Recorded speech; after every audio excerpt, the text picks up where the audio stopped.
आकाशवाणी नागपूर प्रसारित करीत आहोत कार्यक्रम साहित्य सौरभ. श्रोते हो नमस्कार. साहित्य सौरभ या मराठी वाङ्मयीन कार्यक्रमात मी वैदेही चौरे आपणा सर्वांचं स्वागत करते. श्रोते हो, साहित्य सौरभ या कार्यक्रमाच्या माध्यमातून नेहमीच आम्ही आपल्या भेटीला साहित्य विश्वातलं एखादं व्यक्तिमत्व घेऊन येत असतो आणि आज आपल्यासोबत आहेत सखे साजणी अंगार आणि शृंगार याचे कवी, यमाच्या गावाला जाऊ याचे प्रोड्युसर प्राध्यापक ज्ञानेश वाकुडकर. नमस्कार सर. नमस्कार सर. आता मी इतका उल्लेख केला, सखे साजणी प्रत्येकाच्या ओठांवर आहे असं म्हणायला हरकत नाही. आपली ओळख जी आहे, वाकुडकर सर म्हटलं की सखे साजणी हे लगेच येतं. याचा विचार करत असताना पण सुरुवात जर आपली बघितली तर एकीकडे वाणिज्य शाखेची पदवी आणि वाणिज्य शाखेची पदवी झाल्यानंतर आम्हाला वाटलं होतं की कला शाखेची पदवी असेल, पण ती पण नाही. मग येते ती विधी शाखेतील पदवी. म्हणजे कला शाखेतील पदवीचा असा संबंध नाहीये, पण कलेशी तितकीच नाळ जुळली आहे असं मी म्हणेल. तर या कला क्षेत्रात पदार्पण आपलं नेमकं कधी झालं? खरं म्हणजे चांगला प्रश्न आहे आणि ही गंमत आहे. माझ्या कला क्षेत्रात मध्ये प्रवेश जो झाला तो माझा कॉलेज वगैरे पाहण्याच्या आधीच झाला. म्हणजे अगदी 4थ्या वर्गात असताना मी पहिलं बडबडगीत लिहिलं. 4थ्या वर्गात असताना. 7व्या वर्गात असताना माझं तमाशा मंडळ होतं स्वतःचं. मी शाहीर होतो त्यामध्ये. माझ्या कवितेचा वेगळेपणा किंवा मी जे सादरीकरणामध्ये तुम्हाला जाणवत असेल, लाईव्ह ज्यांनी कार्यक्रम ऐकला किंवा असा सुद्धा, तर तिथे एक शाहिरी थाट सुद्धा येतो बरेचदा. तर माझं तमाशा मंडळ होतं, भजन मंडळ होतं आणि कॉलेजमध्ये जेव्हा गेलो त्यावेळेस नाटक मंडळ होतं. आणि 8, 9, 10 या वर्गामध्ये शिकत असताना माझ्या चुलत बहिणीकडे, मी नंदुरीला बेलघाटला शिकत होतो, ललिताबाई राऊत, तर त्यांच्याकडे असताना मी 8, 9, 10 ही 3 वर्ष प्रवचन करत होतो. म्हणजे असे लोक असे 100-200 आता खेड्यामध्ये किती राहणार, पण 100-200 असे लोक म्हणजे असे ऐकायला थांबायचे, राहायचे. रोज प्रवचन करायचो मी आणि पंचरत्न हरिपाठ वगैरे मला पाठ होतं. तर त्यामुळे कसं आहे की माझ्यावरती धार्मिक आणि सांस्कृतिक असा पगडा आधीपासून आहे. संस्कार जे माझ्यावरती झाले ते तुकडोजी महाराज, गाडगे महाराज, कबीर हे लहानपणी झाले, भजनातून झाले. मनी नाही भाव म्हणे देवा मला पाव, तुकडोजी महाराज आहे ना, किंवा मग कबीराचे वगैरे कहत कबीरा सोनबाई साधू किंवा अनेक मीराबाई वगैरे. तर त्याच्यामुळे संत साहित्यामधून ते प्रभाव, तर त्यातून माझा पिंड कवितेचा घडत गेला असावा. माझ्यामध्ये त्याला काय म्हणा रिदम येतो, माझ्यामध्ये जरा गोडवा येतो, माझ्यामध्ये प्रासादिक भाषा येते. तर त्याचं कारण ते आहे की ते मातीतूनच ते, आणि मुळात माझा तो पिंड आहे असं मला वाटते. त्याच्यामुळे माझ्या साहित्यामध्ये तो एक सगळा असा आध्यात्मिक भाव दिसतो. बाकी असा जो भाव आहे एकंदरीत तो सार्वत्रिक सर्वसमावेशक अशी भूमिका त्यामध्ये येते असं मला वाटतं. म्हणजे ऍक्टर्स लोकांच्या बाबतीत असं म्हटलं जातं की लहानपणीच ऍक्टिंगचा किडा वळवतो, तसं आपल्या बाबतीत अगदी बडबड गीतापासून सुरुवात झाली. पहिलं बडबड गीत आठवत आहे का? काय असं होतं, मला पूर्ण शब्द नाही आठवत, पण त्याला फारसा अर्थही नव्हता. की जसं आमच्या गावाला छोटा नाला होता ज्याच्यावर आता बंधारा झालाय, बांध झालेला आहे, पण त्याला नदीच म्हणत होतो ना, कारण आपल्या गावची छोटी जरी असली तरी नदी अभिमानाचा. तर त्या नदीमध्ये अशा महिला वगैरे कपडे वाळत हे करायच्या आणि मग घरी, जंगल आहे आमच्या गावाला, ताडोबाला लागून असलेलं ते जंगल. तर त्यात लिहिलं होतं की वठ्ठीनं गेली कपडे धुवायला गंगेत, तिकडून आले हरीन धावत रांगेत, असं वगैरे काहीतरी असं ते होतं. 4थ्या वर्गात असताना. तर ते तिथून आलं. पण तमाशामध्ये लिहिताना जसं 7व्या वर्गापर्यंत मी आलो त्यावेळेस फार माझी यमकावरती तेव्हाही माझी कमांड होती. 7व्या वर्गात असताना जसं ते एक गाणं होतं आमच्या वेळेस, तो आकाशवाणीवर खूप गाजायचं की चल ग हरणी तुरू तुरू. त्या गाण्याने एक अतिशय पॉप्युलर गाणं होतं ते. त्या चालीवरती मी त्यावेळेस कुटुंब नियोजनाचं फार सुरू होतं, मी तिकडे असताना, शाळेतच असताना. तर त्या कुटुंब नियोजनावर मग मी ते त्या चालीवरती गाणं लिहिलं होतं. पहा, चल ग सजणी तुरू तुरू, प्रगतीची ग माट धरू, सौख्याची ग बाग फुलविण्या, कुटुंब नियोजन आज करू, चल ग सजणी तुरू तुरू. आता हे जे आहे लहानपणी आहे आणि हे उपजत आहे. मी याच्यासाठी फार मेहनत नाही करत. माझ्या कोणत्याही गाण्यासाठी मला फार मेहनत करावी लागली असं मुळीच नाही.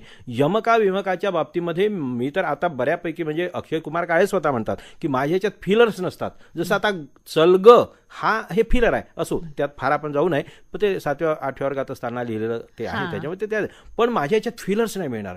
यमकाच्या बाबतीत मी फार हे आहे, म्हणजे फार टाईट असते यमक माझं, आणि म्हणून मी कमी जास्त लांबवत नाही.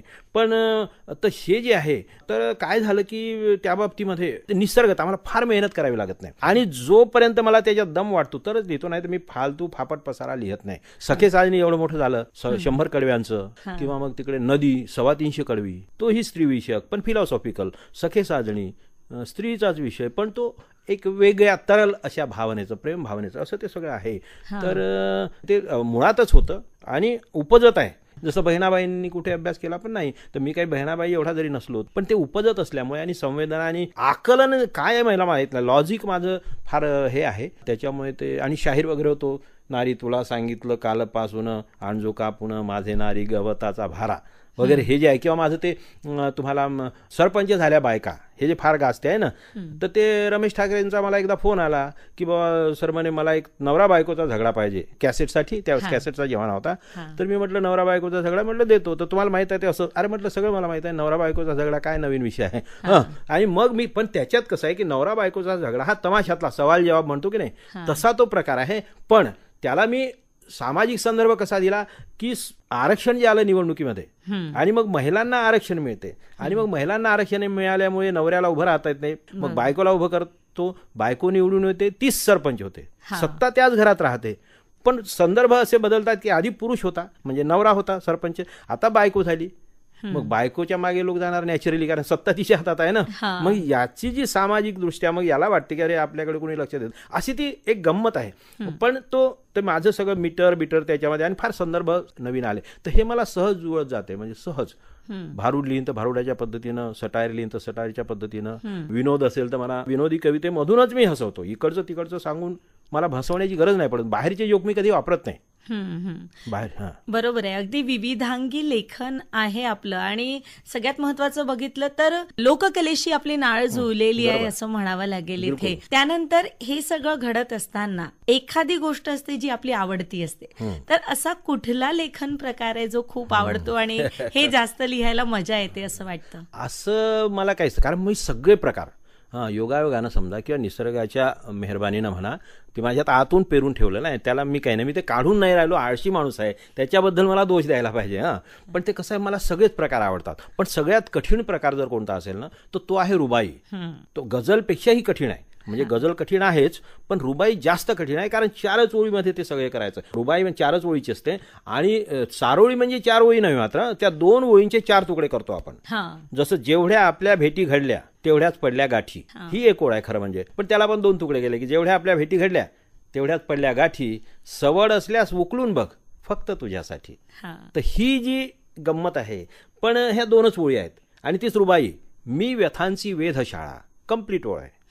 मी व्यथांची वेधशाळा, मी नभीचा मेघ काळा, वाळवंटा ऐक माझे, मी उद्याचा पावसाळा. क्या बात आहे. तर ही जी एक त्याची एक उंची वेगळी असते अर्थातच. आणि कोणताही प्रकार छोटा मोठा लहान असं नाही, पण त्या प्रकाराचं वैशिष्ट्य असते आणि त्या वैशिष्ट्यामुळे त्या प्रकाराचं मार्केट सुद्धा म्हणता येईल आपल्याला. ते जास्तीत जास्त लोकांपर्यंत जाते, जास्तीत जास्त लोक त्याला हृदयात स्थान देतात आहे ना. विनोद असेल थोड्या वेळ ऐकतात, विसरून जातात, पुन्हा काही ते येत नाही. तसं आहे प्रत्येकाचं. लावणीचे मी वेगवेगळे प्रकार लिहिलेले आहेत. म्हणजे आध्यात्मिक लावणी असते, लावणी म्हटलं की शृंगार असं वाटतंय, पण मी घामाची लावणी हा प्रकार. हे काय आहे नेमकं? मी घामाची लावणी कशी लिहिली की कशास जाऊ काबा काशी, कशास जाऊ काबा काशी, देवच येईल माझ्या पाशी. कशास जाऊ काबा काशी, देवच येईल माझ्या पाशी. इथली माती इथला माणूस, इथली माती इथला माणूस, माझे 4 धाम राजसा, थेच गाळू घाम राजसा, इथेच गाळू घाम. आता हे रोमांस आहेच, शृंगार आहे, पण त्या शृंगाराला सकारात्मक. म्हणजे मी तुम्हाला सांगतो की माझ्या प्रत्येक याच्यावर जवळपास 22 प्रकारच्या मध्ये कविता लिहितो मी. 22 प्रकार. लावणी आहे, भारूड आहे, किंवा भारूड सुद्धा लिहिताना विनोद असेलच, म्हणजे त्याच्यावर प्रहारही असतील, पण सामाजिक संदर्भ येतो माझ्या ह्याच्यात. भांड भांडून वाटोळ केलं ग माझं कोंबडं कामातून गेलं. आता हे जे आहे तंटामुक्त समितीवरचे भारूड आहे. तर ही जी गंमत आहे वेगवेगळ्या याच्यामध्ये, तर त्याच्यामुळे मला कोणता प्रकार आवडतो असं म्हणता येत नाही. मी राजकीय याच्या प्रचाराची सुद्धा गाणी लिहिलेली आहे, पण त्याला सुद्धा एक वेगळा दर्जाचा आहे. म्हणजे साहित्य कुठेही हरवत नाही, साहित्य कुठेही हरवत नाही. आणि तो बाज मी कायम ठेवूनच लिहितो. त्याच्यामुळे मला सगळे प्रकार आवडतात. उलट एखादा नवा प्रकार असला तर मला चॅलेंजिंग वाटतं, अरे हे अच्छा आहे, हे आपण एक ट्राय करणार आहे. आणि म्हणून 20-22 प्रकारामध्ये आहे. आणि उदाहरणासहित त्यातून मग शास्त्र कसं निर्माण व्हावं ते होऊ द्या. कारण शास्त्र हे नंतर निर्माण होते, शास्त्र पहिले नाही निर्माण होत. मोर पहिले नाचतो, नृत्य हे पहिल्यांदा आलं, बरोबर आहे. पहिले संवेदना आली, पहिले ॲक्शन आली, आणि त्याच्यामुळे शास्त्र हे नंतरच निर्माण करायचं असते. शास्त्र पाहून मग बाकीच्या पिढ्या त्या पद्धतीनं चालण्याचा प्रयत्न करतात. तर ते या पद्धतीनं व्हावं असं वाटते. बघूया कधी योग येईल ते. श्रोते हो, आपण ऐकत आहात साहित्य सौरभ हा कार्यक्रम. आज आपण बातचीत करत आहोत सुप्रसिद्ध साहित्यिक प्राध्यापक ज्ञानेश वाकुडकर यांच्याशी. सर, आता सखे साजणीकडे वळण्याची वेळ झाली आहे. सखे साजणीसाठी आपली एक वेगळी ओळख निर्माण झाली आहे असं मी म्हणेल. तर त्यातला काही भाग आम्हाला ऐकून घ्यायला आवडेल. बिलकुल. सखे साजणी ही सुद्धा गंमत आहे. कसं झालं की ते काही मनात नव्हतं, पण मला असं वाटायचं की एक दीर्घ काव्य आपण लिहिलं पाहिजे, खंड काव्यासारखं दीर्घ काव्य. अचानक काय झालं, मी आपलं ते रघुजीनगरचं जे स्विमिंग पूल आहे की नाही, कामगार कल्याण केंद्राचा, तिथून आणि ते महाकायकर याच्याकडून घराकडे जाताना थोडासा असा हलकासा टर्न आहे, हलकासा, पूर्ण नाही, हलकासा टर्न आहे. तर माझ्याकडे सकाळी गेलो तिथे, आणि ती त्यावेळेस मी कार होती, तसं असं चालवताना असं तुझ्या म्हणजे चालीसहित कसाल असा हलकासा टर्न आहे, तसं हे करताना ते अचानक आलं. माझ्याकडे ते लंबी अशी डायरी असतेच, म्हणजे रजिस्टर नोटबुक असतेच गाडीमध्ये. तर ते तुझ्या टपोर डोळ्यात माझ येवलस गाव, अशी ती ओळ आली मला. तुझ्या टपोर डोळ्यात माझ येवलस गाव. आणि मग काय झालं की पुढे तुझ्या मिठीत आकाश माझी तुझ्यावरी धाव, तुझ्या कवेत आकाश माझी तुझ्यावरी धाव, असे 2-3 पर्याय आले. मग मी लगेच गाडी बाजूला केली, ते लिहून घेतलं, तुझ्या मिठीत आकाश, तुझ्या मुठीत आकाश असं, आणि ते आणि तू माझी झेप वादळाची, हे 3 अर्ध्या ओळीसाठी 3 पर्याय, आणि माझी तुझ्यावरी धाव हे परफेक्ट होतं. मग मी घरी गेल्या, मग ते गुणगुणत गेलो. घरी गेलो, हार्मोनियम काढली, चाल हे लक्षात राहावी म्हणून प्रॅक्टिस केली, आणि आंघोळीला गेलो, विसरलो. 7 दिवस काहीच नाही, काहीच आठवत नव्हतं. मग शब्दही नाही पुढचे. अचानक 7व्या-8व्या दिवशी मला आठवलं, ती चाल आठवली, आणि चाल आठवल्याबरोबर पुढचं धडाधड लिहत गेलो, अक्षरशः सलग. तर ती गंमत कशी झाली पहा, की तुझ्या टपोर डोळ्यात माझं येवल असं गाव, तुझी झेप वादळाची, हे मी फायनल केलं 3 मधलं. तुझ्या मिठीत आकाश एक होतं, तुझ्या मुठीत आकाश हे दुसरा ऑप्शन होता, आणि तुझी झेप वादळाची हा तिसरा ऑप्शन होता. ठीक आहे. आणि माझी तुझ्यावरी धाव पुढे. तर मी त्या अर्ध्या याच्यासाठी तुझ्या टपोर डोळ्यात माझं येवल असं गाव, तुझी झेप वादळाची माझी तुझ्यावरी धाव हे फायनल केलं. आणि हे फायनल केल्याबरोबर काय झालं की पुढचे जे 2 ऑप्शन उरले होते, तिथून मग ती तिसरी ओळ झाली की तुझ्या मिठीत आकाश, तुझ्या मुठीत आकाश, माझं हवेत आकाश, तुझ्या कवेत आकाश, माझं हवेत आकाश, तुझ्या कवेत आकाश, तुझ्या पावलांचे ठसे गडे क्षितिजा पल्ल्याड, तुझ्या पावलांचे ठसे गडे क्षितिजा पल्ल्याड, तुझी बहरली बाग माझं सुकलेलं झाड, तुझी बहरली बाग तुझी चर्चा जागोजाग, तुझा श्रावण जोरात माझ्या मनामध्ये आग, सार जग तुझ्या पाठी माझी आग तुझ्यासाठी, माझी झोप तुझ्यासाठी, माझी जाग तुझ्यासाठी, जीव जागतो उगाच, साध देशील म्हणून वाट पाहतात डोळे तुझी येशील म्हणून, तुझी चाहूल घेऊन आला पहाटचा वारा, म्हणजे रात्रभर जागलो, पहाट झाली, तुझी चाहूल घेऊन आला पहाटचा वारा, मला खुणावितो वेळा तुझ्या गावचा किनारा, दूर राहिला किनारा माझी चिखलात नाव, तुझ्या टपोर डोळ्यात माझं येवल असं गाव. हे पहिलं कडवं झालं सलग. काही माझी ती डायरी पाहिली तर काही एका शब्दाची खोडतोड नाही, इतकं सलग झालं. आणि अशी 7 कडवी मी धडधड लिहत गेलो. आणि मग मला वाटलं, अरे यार, याची दीर्घ कविता होऊ शकते, कारण गाव नाव हे यमकाला सुद्धा सहज आहे ना, बरोबर आहे, त्याच्यात ऑप्शन्स खूप आहेत. आणि म्हटलं हा विषय सुद्धा मस्त आलाय, कारण प्रेम आणि स्त्री विषय हे म्हटलं तर त्याच्या, पण मला ते अतिशय तरळ पाहिजे होतं, अतिशय हळूवार, की सगळ्या कुटुंबानं ते ऐकलं पाहिजे, बापाने ऐकलं पाहिजे, मुलीने ऐकलं पाहिजे, सासऱ्याने ऐकलं पाहिजे, सुनेने ऐकलं पाहिजे, इतकं. यानंतर अनेक पुस्तकं आलीत, मग हे साकारल्यानंतर त्याचं कंपॅरिझन यासोबत झालं का? ते काय झालं की आता सखे साजणी असा एक माइलस्टोन होऊन गेली की त्या कवितेच्या पलीकडे काही जाईल असं लोकांना वाटत नाही, म्हणजे मला तर वाटते. कारण कसं झालं, मात्र त्या कवितेचं वैशिष्ट्य आहे की ती मासेसची कविता आहे, आणि प्रेम, हळुवार प्रेम, आणि व्यक्त करण्याची हिंमत नसणं, बरोबर आहे. व्यक्त केलं तरी ते बरेचदा पहिल्या दुसऱ्याच्या टप्प्यामध्ये नाही, अशा प्रकारे ते. तर ही जी हळुवार आहे त्याच्यात एकही तुम्हाला, मी अतिशय प्रत्येक विषयाला स्पर्श केलेला आहे.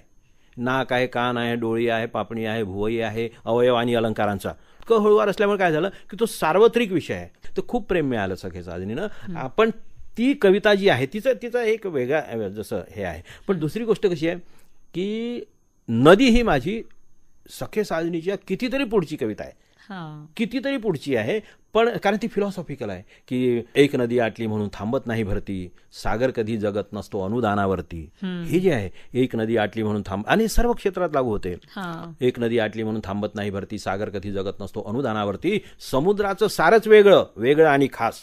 समुद्र असाल तर तुम्ही समुद्राचं सारच वेगळं आणि खास. पाऊस असो पाऊस नसो लाटा 24 तास. क्या बात. तर हे जे आहे हे अनेकांनी आपल्या इथे मागे काय म्हणतो आपण बसण्याच्या जागेच्या इथे लिहून ठेवलेलं आहे, अनेकांच्या लेटर हेडवर आहे. तर ते असं पण नदी फार पुढची आहे. तर ते येईल. आणखी माझ्या वेगवेगळ्या कविता त्या याच्यात आहे. त्यामुळे भविष्यात आम्हाला आणखी काय पर्वणी मिळणार आहे.